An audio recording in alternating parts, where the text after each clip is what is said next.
आज हम शुरू कर रहे हैं अपना फ्यूचर सिंपल टेंस या फ्यूचर इंडेफिनिट टेंस। हमने प्रेजेंट के चार टेंस पढ़ लिए हैं, present simple, present continuous, present perfect, present perfect continuous.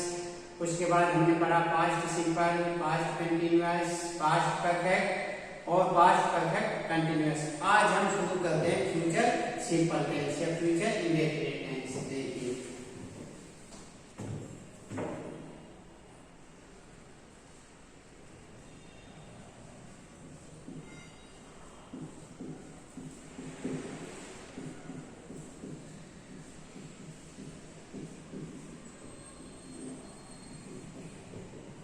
आज जो हमारा है फ्यूचर सिंपल टेंस, अर्थात भविष्य के जो कार्य हम सोचते हैं या भविष्य में जो कार्य होने वाला है, भविष्य में कार्य किया जाने वाला है, या भविष्य में जो हम कार्य को पहले से निर्धारित करते हैं कि हम आने वाले समय में ये कार्य करेंगे, उन सभी को हम फ्यूचर सिंपल टेंस में पढ़ते हैं।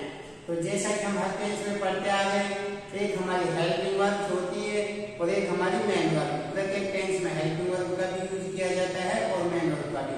तो इसी तरह से इसमें एक हमारी हो जाएगी हेल्पिंग वर्ब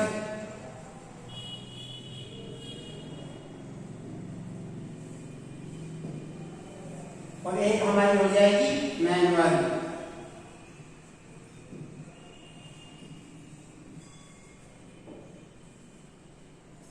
हेल्पिंग वर्ब्स और मेन वर्ब। अब इसमें भी हेल्पिंग वर्ब कितनी होती है? दो। एक होती है सैड और एक होती है विल। इस प्रेजेंट सिंपल टेंस में जो हम हेल्पिंग वर्ब लगाएंगे वो सैड और विल, इन दोनों में से एक लगाएंगे। नेक्स्ट है हमारी मेन वर्ब। जो मेन वर्ब है उसकी हम लगाते हैं वर्ब की फर्स्ट फॉर्म। मेन वर्ब की कौन सी फॉर्म लगेगी? मेन वर्ब की फर्स्ट फॉर्म। और हेल्पिंग वर्ब से जो हेल्पिंग वर्ब हमारी दो है, सैड और विल। अब जो साधारण सेंटेंस है, हम जो फ्यूचर सिंपल टेंस पढ़ रहे हैं, इसमें आजकल मॉडर्न इंग्लिश के अनुसार तो सैड को हटा दिया गया है। सभी में किसका प्रयोग किया है? विल का। जैसे आई के साथ भी आई विल, ही के साथ भी ही विल, सी के साथ भी सी विल। जो हमारी मॉडर्न इंग्लिश है, आधुनिक समय है, उसमें अब इसको हटा दिया गया है सेल को। सभी के साथ I shall go to the market, I shall go to school. तो सभी में आई का ही प्रयोग किया है, लेकिन हम दोनों का ही प्रयोग पढ़ेंगे, क्योंकि जो 9th में 10th में और जो एग्जाम होते हैं उसमें इन दोनों का प्रयोग पूछा जाता है। तो सबसे पहले हमने देखा कि जो फ्यूचर सिंपल टेंस है हमारा, फ्यूचर इंडेफिनिट टेंस है, जिसमें आने वाले समय की कार्यों को निर्धारित किया जाता है कि आने वाले टाइम में हम ये कार्य करेंगे, आने वाले समय में कौन सा कार्य किया जाएगा। उन सभी जो होता है उनका हम इसमें फ्यूचर सिंपल टेंस में देखते हैं। तो इसमें जो हेल्पिंग वर्ब होती है, एक होती है सैड, एक होती है हमारी विल। दूसरा इसमें मेन वर्ब होती है, उसकी कौन सी फॉर्म होती है? First form. मेन वर्ब हमारी तीन होती है, फर्स्ट सेकंड थर्ड, तो उसकी कौन सी फॉर्म लगाते हैं? First form. अब किसके साथ तो सैड लगता है और किसके साथ विल लगता है। जो मॉडर्न इंग्लिश में सभी के साथ विल का प्रयोग किया जाए, लेकिन हम दोनों का पढ़ेंगे। अब हमारे दो प्रोनाउन है, आई और वी। हमारे दो प्रोनाउन है, एक होता है आई, एक होता है वी। इनके साथ हम प्रयोग करते हैं सैड का। और उसके अलावा जितने भी हैं, ही हो गया हमारा, सी हो गया, उसके बाद इट हो गया, उसके बाद दे हो गया, जितने भी प्रोनाउन बच गए, नाम हो गया किसी का, एक ही नाम है, एक से ज्यादा नाम है, सिंगुलर प्लूरल नेम है, एनी पर्सन, उन सभी के साथ हम प्रयोग करते हैं विल का। फ्यूचर में प्रत्येक टेंस में, फ्यूचर सिंपल में सैड विल, आई और वी के साथ सैड का प्रयोग किया जाएगा। इसी तरह से हम आगे बढ़ते जाएंगे तो सभी में सैड भी सैड है, लेकिन आएगा आई और वी। तो हम फ्यूचर सिंपल टेंस में देखते हैं आई और वी। आई और वी के साथ किसका प्रयोग किया जाएगा? हमारे हेल्पिंग वर्ब सैड का। और ही, सी, इट, दे, एनी नेम, कोई भी नाम है, एक व्यक्ति का, एक से ज्यादा, उनके साथ किसका प्रयोग किया जाएगा? विल का। जैसे हम एक सेंटेंस लिखते हैं, रमेश, दूसरा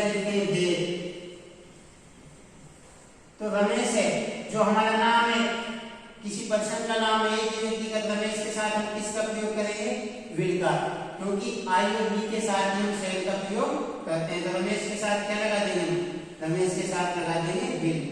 और मेन वर्ब कौन सी आती है? मेन वर्ब की first form, Ramesh will work.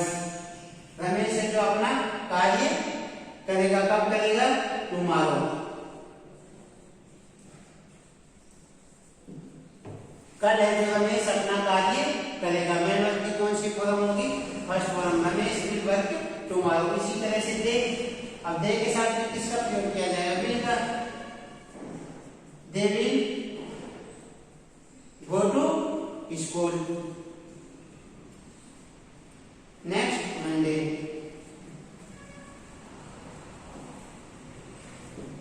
वो आने वाले सोमवार को, नेक्स्ट मंडे को कहाँ जाएंगे?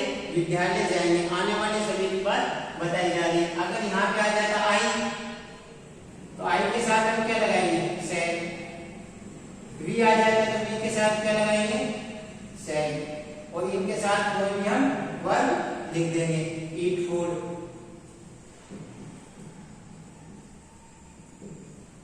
Drink water. मतलब आने वाले समय के कार्यों को इंगित किया जाता है तो अफर्मेटिव साधारण सेंटेंस में हम शैल और विल का प्रयोग करते हैं, उनके साथ वर्ब की फर्स्ट फॉर्म का प्रयोग किया जाता है। और जो हम मॉडल पढ़ते हैं, मॉडल में इसका विपरीत है। मॉडल में हम ही, सी, इट, इन सभी के साथ किसका प्रयोग करेंगे? इन सभी के साथ शैल का। जो हम मॉडल पढ़ते हैं उनमें इन सभी के साथ शैल का और आई के साथ विल का। और जो कार्य है हमारा, जो निर्धारित कार्य है या कोई हम कोई कार्य कर रहे हैं, दृढ़ निश्चय, उसमें भी हम इन सभी के साथ शैल का प्रयोग करते हैं। कोई डिटर्मिनेशन है, कोई प्रोमिज है, कोई वादा किया हुआ है, दृढ़ निश्चय है, कोई वादा है, उन सभी के साथ भी हम विल का प्रयोग नहीं करते, इनके साथ शैल का प्रयोग किया जाता है। वो हम अभी पढ़ेंगे। तो देखिए,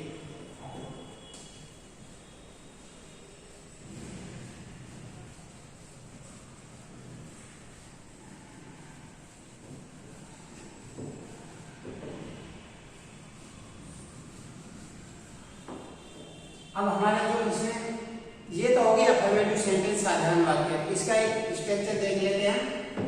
अफर्मेटिव सेंटेंस,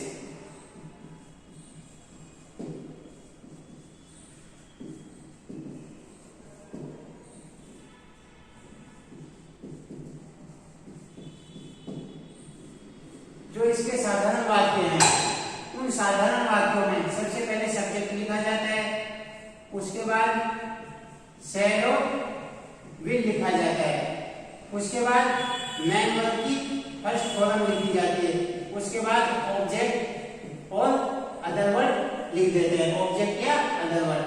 तो सब्जेक्ट हमारा कोई भी होगा, आई और बी होगा तो इसके साथ क्या लगाएंगे? शैल। शैल का प्रयोग किसके साथ करते हैं? आई और वी के साथ। अन्य सभी के साथ किसका प्रयोग करेंगे? जितने भी सब्जेक्ट बच गए उन सभी के साथ विल का प्रयोग करेंगे। आने वाले समय की बात की जाएगी। एक एग्जांपल देख लेते हैं।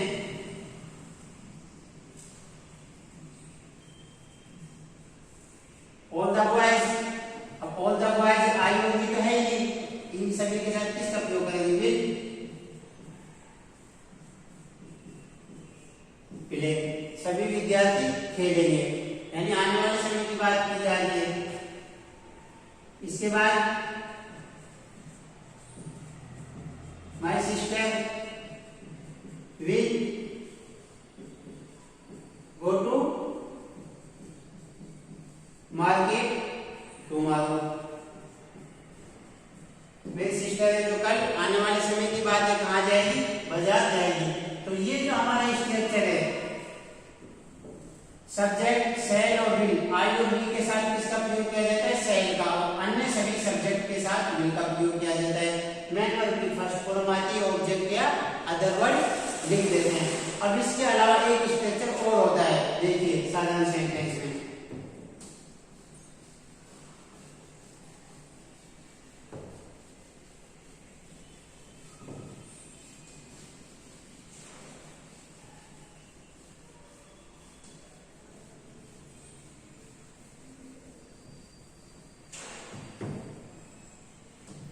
जैसे कोई प्रोमिज है, यह डिटर्मिनेशन है।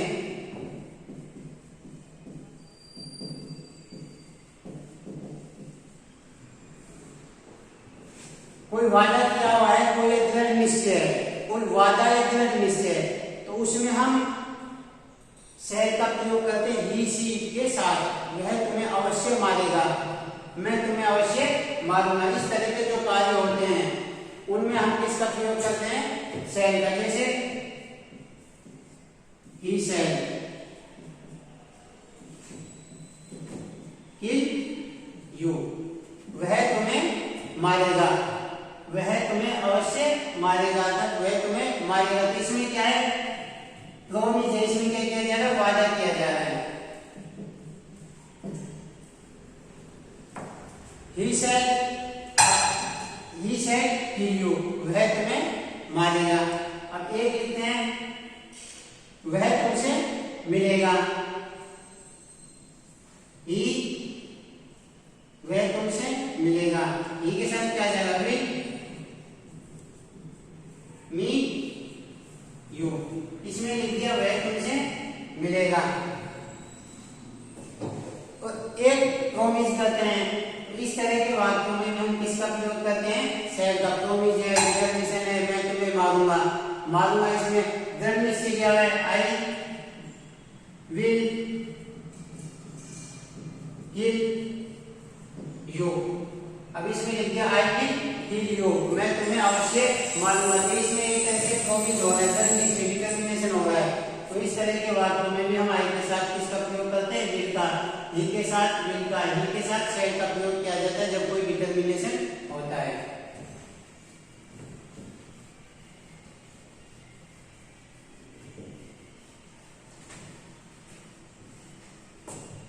हमने कहा ही सेड मीट यू, वह तुमसे अवश्य मिलेगा। तो इसमें क्या है, निश्चय क्या हुआ, प्रॉमिस क्या हुआ, वह तुमसे अवश्य मिलेगा। तो इसमें ही के साथ क्या है, सेड, जबकि आई और बी के साथ आता है, लेकिन हमने देखा इसमें ही के साथ क्या है, सेड, वह तुमसे अवश्य मिलेगा, वह तुमसे अवश्य मिलेगा। अर्थात आने वाले समय में इसमें दृढ़ निश्चय दिया गया है, ही सेड विल यू, वह तुमसे मिलेगा। अवश्य हटा देते, वह तुमसे मिलेगा, तो आ जाएगा ही विल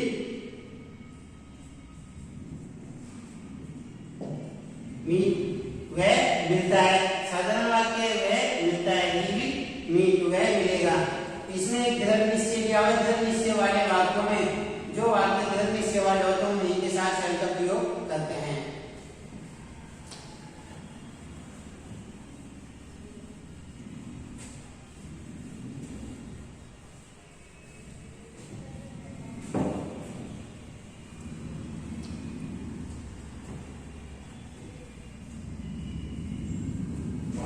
अब कुछ वाक्य ऐसे होते हैं जिसमें हम इस तरह से लगाते हैं, subject plus is, am, are plus going to plus verb की first form plus other verb. जो फ्यूचर में हम कार्य करते हैं, लेकिन उसको जो हम सोचते हैं, निश्चय लेते हैं, वो प्रेजेंट में लेते हैं।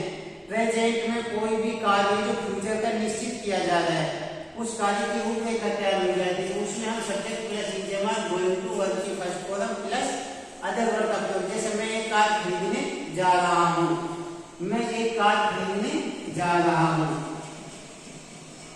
मैं एक कार खरीदने जा रहा हूं, मैं एक कार खरीदने जा रहा हूं। अभी फ्यूचर की बात हम प्रेजेंट में सोचे, मैं एक कार खरीदने जा रहा हूं, तक खरीदूंगा। तो इस तरह के वाक्यों में सब्जेक्ट इंजमा गोइंग टू वर्ब की फर्स्ट फॉर्म का प्रयोग करते हैं, ना कि शैड और विल का। तो आई के साथ क्या जाएगा, आई है, उसके बाद गोइंग टू वर्ब की first form by A car, मैं एक कार खरीदने जा रहा हूं। तो सब्जेक्ट के साथ हम इंजमा और गोइंग टू का प्रयोग करते हैं और वर्ब की फर्स्ट फॉर्म का प्रयोग करते हैं। Is am are going to work की फर्स्ट फॉर्म का उपयोग करते हैं। वह एक नया घर खरीदने जा रहा है। वह या राम एक नया घर या मकान खरीदने जा रहा है। अर्थात कुछ अभी तुरंत नहीं जा रहा, लेकिन प्रेजेंट में उस कार्य का निर्धारण हो रहा है। तो इसमें क्या हो जाएगा, Ram is going to buy a new house या होम, कुछ भी लिख सकते हैं। तो जो कार्य फ्यूचर में होने वाला है लेकिन उसको प्रेजेंट में निर्धारित किया जा रहा है उस समय सीमा को, तो उसमें subject is am are going to work की फर्स्ट फॉर्म और अदर वर्ड का प्रयोग करते हैं, ना कि शैल और विल का। शैल और विल का प्रयोग उसमें हम नहीं करते हैं। शैल और विल का प्रयोग इनमें नहीं करेंगे। इनमें subject plus is am are plus going to work की फर्स्ट फॉर्म का प्रयोग किया जाता है। अब देखिए negative sentence.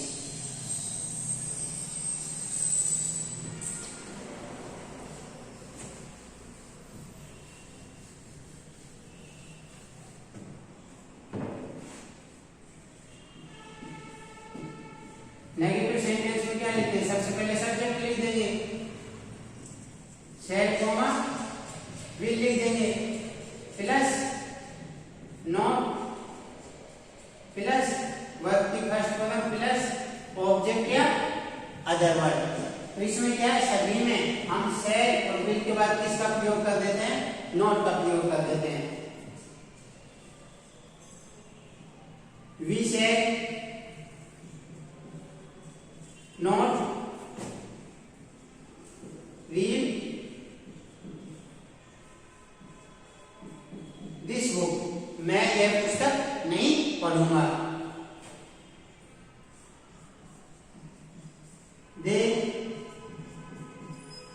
Will not work, वे ये कार्य नहीं करेंगे। He will not take tea, वह एक चाय नहीं लेंगे। तो इन सभी में शैल और विल के बाद किसका प्रयोग किया जाता है, नॉट का। नेगेटिव सेंटेंस में शैल और विल के बाद किसका प्रयोग किया जाता है, नॉट का।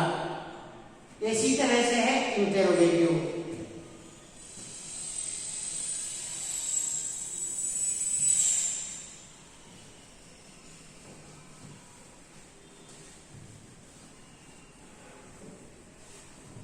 इंटेरोगेटिव वाक्य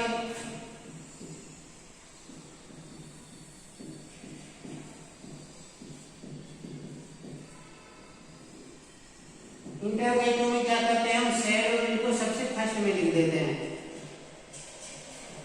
शैल और विल को फर्स्ट में लिख देते हैं, उसके बाद सब्जेक्ट लिखते हैं, उसके बाद वर्ब की फर्स्ट फॉर्म, उसके बाद ऑब्जेक्ट या अदर वर्ड, और लास्ट में आ जाता है क्वेश्चन मार्क। इंटेरोगेटिव में शैल और विल को पहले लिख देते हैं। अगर हमारा सब्जेक्ट आई है तो शैल को पहले लिख देंगे, सब्जेक्ट बी है तो भी शैल को पहले लिखेंगे, अगर इनके अलावा है तो विल को पहले लिख देंगे। जैसे सब्जेक्ट है हमारा सी, तो सी आया तो सी के साथ क्या आता है, विल को हम पहले लिख देंगे, विल के बाद सी को लिख देंगे। जो हमारी जो है जो यहाँ पे आती है उसको हमने कहाँ लिख दिया, यहाँ पे सब्जेक्ट से पहले। इंटेरोगेटिव में क्या है, सब्जेक्ट से पहले लिखा जाता है। विल सी बाय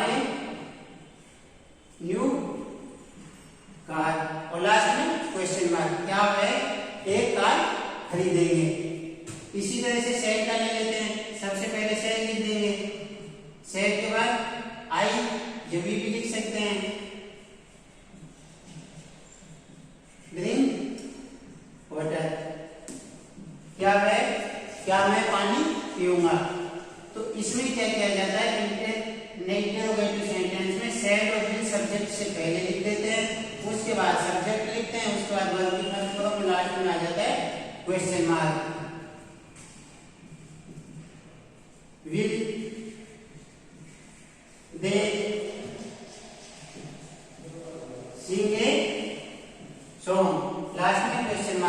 वे गाना गाएंगे। तो हमने सबसे पहले देखा कि जो आने वाले कार्य हैं, अगर किसी में दृढ़ निश्चय डिटर्मिनेशन है, प्रोमिस है, तो उसमें हम शैल और विल का जो प्रयोग करते हैं वो ही, शी, इट, एनी नेम, उन सभी के साथ प्रयोग किया जाता है। हमारा किसका प्रयोग करेंगे? विल का। ही, शी के साथ कब? जब डिटर्मिनेशन होगा, दृढ़ निश्चय होगा और हमारा प्रोमिस होगा। लेकिन साधारण वाक्य है तो हम आई और बी के साथ शैल का प्रयोग करेंगे।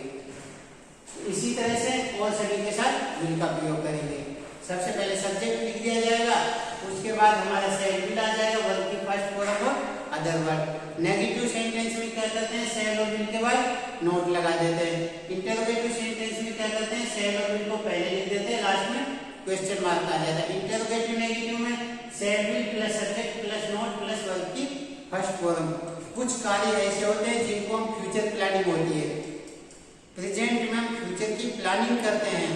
प्रेजेंट में जैसे मैं एक कार खरीदने वाला हूँ, मैं एक घर खरीदने वाला हूँ, प्रधानमंत्री जो है जापान जाने वाले हैं, प्रधानमंत्री अमेरिका जाने वाले हैं, कल नरेंद्र मोदी जयपुर आने वाले हैं। इस तरह के जो कार्य हैं प्रेजेंट में फ्यूचर की प्लानिंग होती है, उसमें हम इजेएमआर और गोइंग टू का प्रयोग करते हैं। सब्जेक्ट इजेएमआर, गोइंग टू, वर्ब की फर्स्ट फॉर्म। ठीक है, थैंक यू। इससे आगे हम नेक्स्ट पार्ट में पढ़ेंगे। तो ये हमने देखा है।